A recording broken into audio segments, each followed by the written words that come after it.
Hi, it's Chris Watkin here, and I'm with Matt Gilpin, who is the boss man of Sprift, the property data firm for estate agents. Matt, how can property data get estate agents more listings? Talk to me.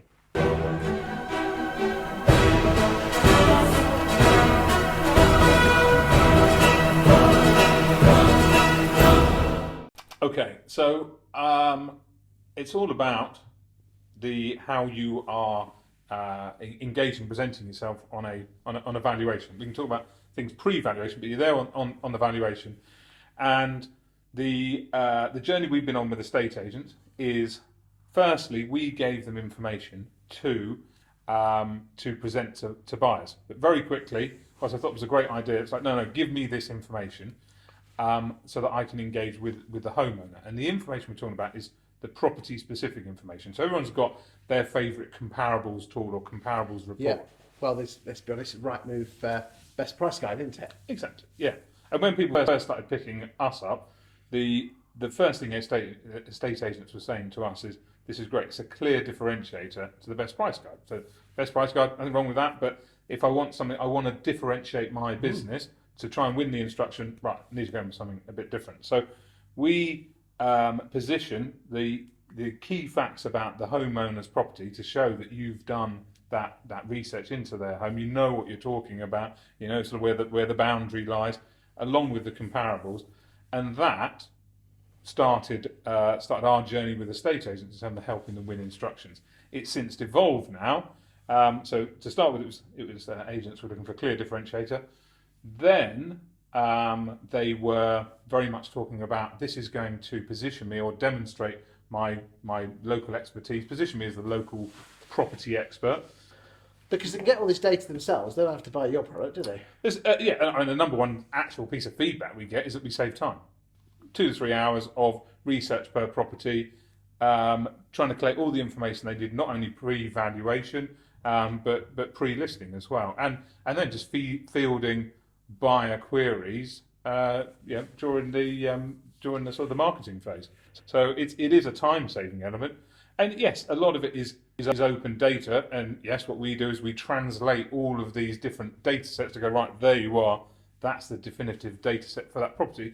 But there's also now, I mean, what sort of data are we talking here? Like lines around maps showing where the property is, plan permissions, tree preservation orders, that sort of stuff. Yeah, it could be mobile and broadband. What's that like at the property? Is it in an area of flood risk? Is it in a conservation area? Because I'm thinking, well, going to put an extension on the house. Well, no, you might not be able to because it's in a conservation area. Yes, what's happened in the local area, planning wise? What's sold locally? We put in schools data, any previous listings information. So this is all data that agents who necessarily not might be able to afford, because this is not a promo for Sprift. Yeah.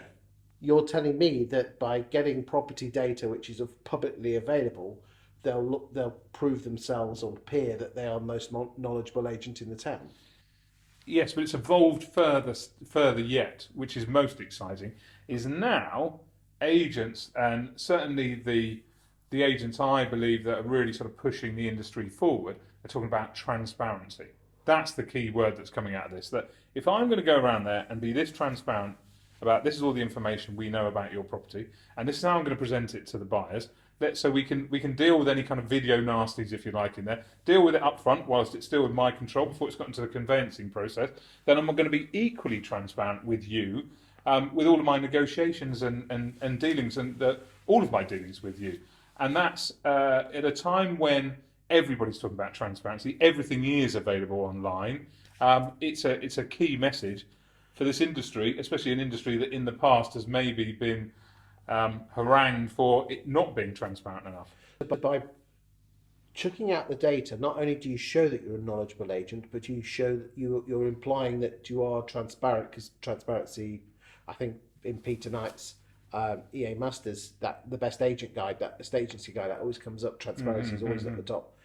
By doing that, you're proving that you're transparent. Exactly.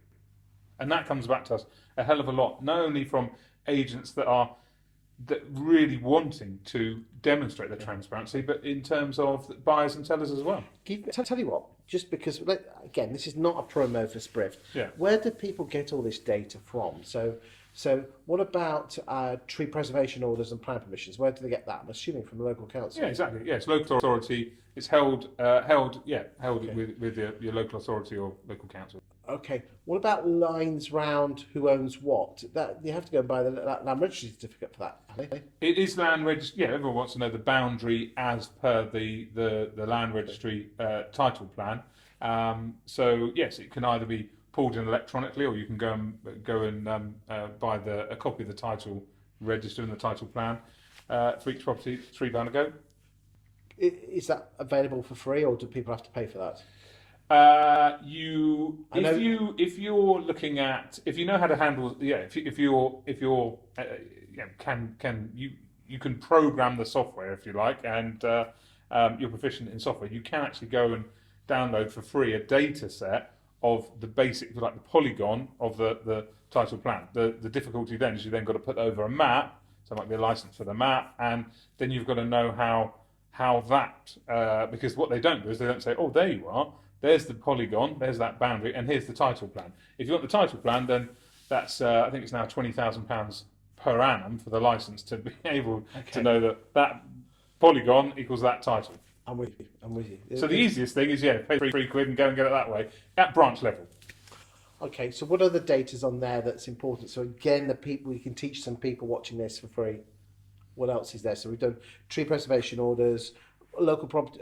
We've done plan permissions. We've done the polygon, of which is the line around the map. Is there anything else that people love? Yeah, I think of course it's got to sit. The comparables have got to be there with it. You've got to have the robust comparables. So we can get that through. We can get that through Land Registry or Best Price Guide. Anything else? Do you think? You can pull in certainly. The other stuff at local authority level. Conservation areas is really big at the moment. Okay. Planning permission not only at that property, but what's happened up and down the street.